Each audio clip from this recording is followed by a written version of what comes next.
Odin's quest for wisdom, Lord of the northern realms. In the dark and cold lands of the north, beyond the glaciers, among the high mountains where even the winds dared not venture, lived Odin, the greatest of all gods.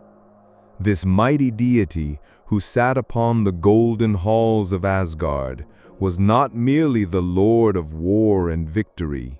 He was also a seeker, relentless and tireless, pursuing wisdom with an unquenchable thirst. In his heart burned a hunger that would never be satisfied. This hunger was not for gold, not for power, not for his throne. This hunger was for knowledge. For Odin understood that true power did not come from the sword, nor from armies, nor from the treasures he possessed. True power came from knowing, from learning, and from understanding. Victories would come and go, kingdoms would rise and fall, but knowledge was eternal. Knowledge defied time itself and stood against death. This is why Odin always sought more. He always wanted to learn what lay deeper beneath the surface. Day and night he would ponder, ask questions, and search for answers. Even as he sat in Asgard's great halls, his eyes would drift to distant horizons. For he knew there were things he had yet to learn, secrets he had yet to discover, riddles he had yet to solve. The first step, Sleipnir and the two brothers. Odin's journey in pursuit of wisdom had begun in his youth. In those days, together with his brothers Vili and Vi, they had created the world. From the giant Ymir's body they had fashioned the earth, from his bones the mountains, from his blood the seas. But creating was not enough. He needed to understand what was created, to unlock its secrets. His first great discovery was Sleipnir, his 8-legged horse. This magical steed could not only run at incredible speeds, but could travel between the 9 realms. Upon Sleipnir's back, Odin began his first journeys to explore different worlds.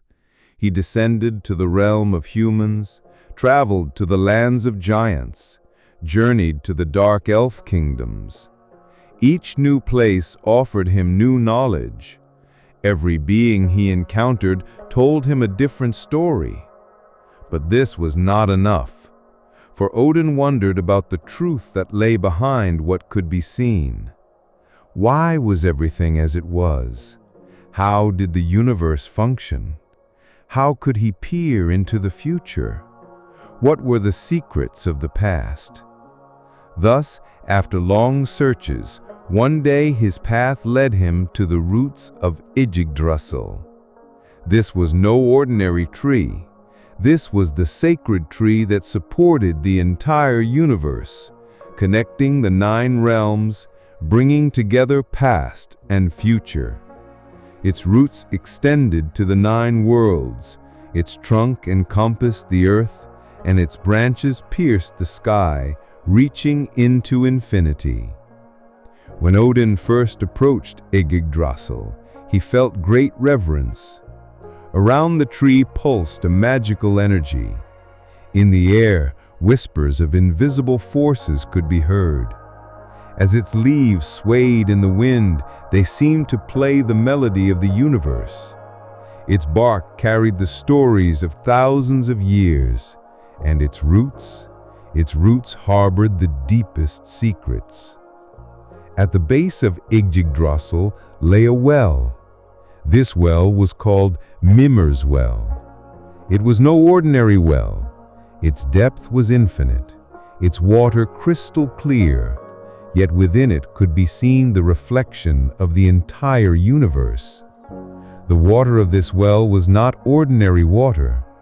One who drank from it could see the past, understand the future, and reach the most hidden secrets of the universe.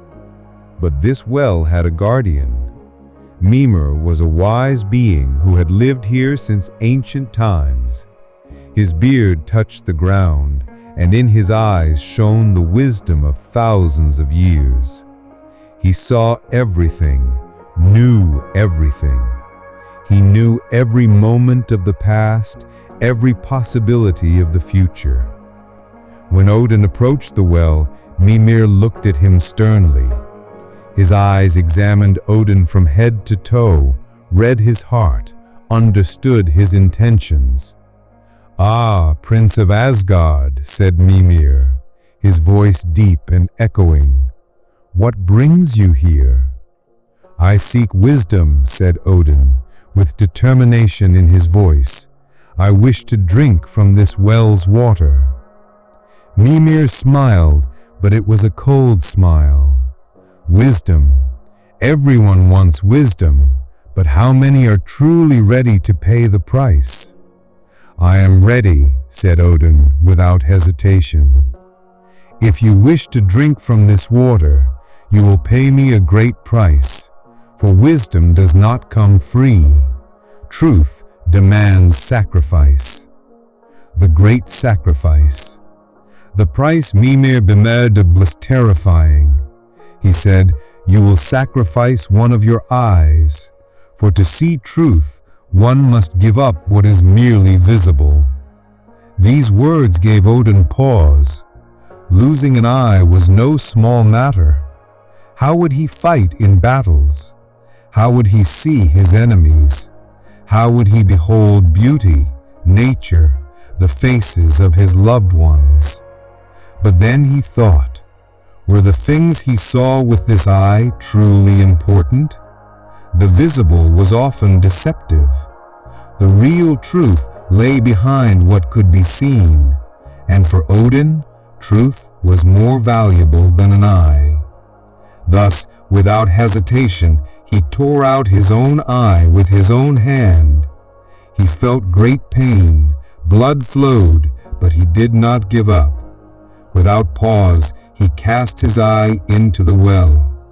At that moment, the well's water surged, lights flashed, and he experienced a great enlightenment.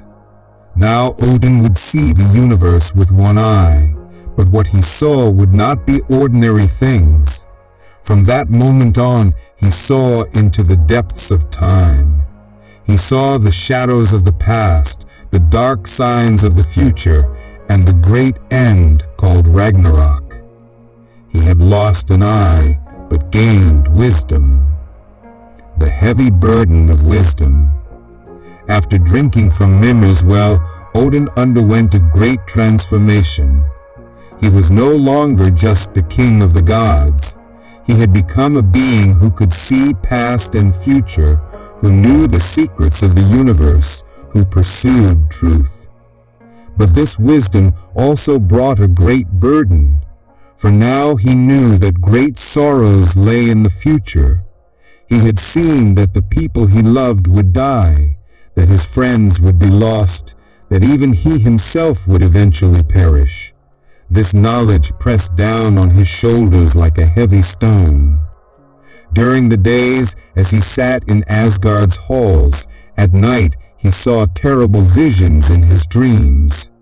The shadow of Ragnarok covered every moment. Yet still he did not give up, for he knew that thanks to this knowledge he could protect those he loved. He could at least buy them a little more time. The search for runes. But though he lived with the power of this knowledge for a while, the hunger in his heart did not subside, for there was more. He wanted to learn the true language of the universe. This language was the language of runes. Runes were not merely writing symbols. They were the signs of fate. They were the source of magic. They were the sacred symbols that carried the universe's secrets, forming the alphabet of creation. If Odin could learn this language, he would possess absolute power not only in battles, but in every aspect of life. But learning the runes was even more difficult than drinking from Mímir's well, for runes only revealed themselves after great suffering. They only opened their secrets to those who came to death's threshold. 9 days on Yggdrasil. Knowing he needed to make an even greater sacrifice, Odin showed the greatest courage in history. He hung himself from the massive branches of Yggdrasil.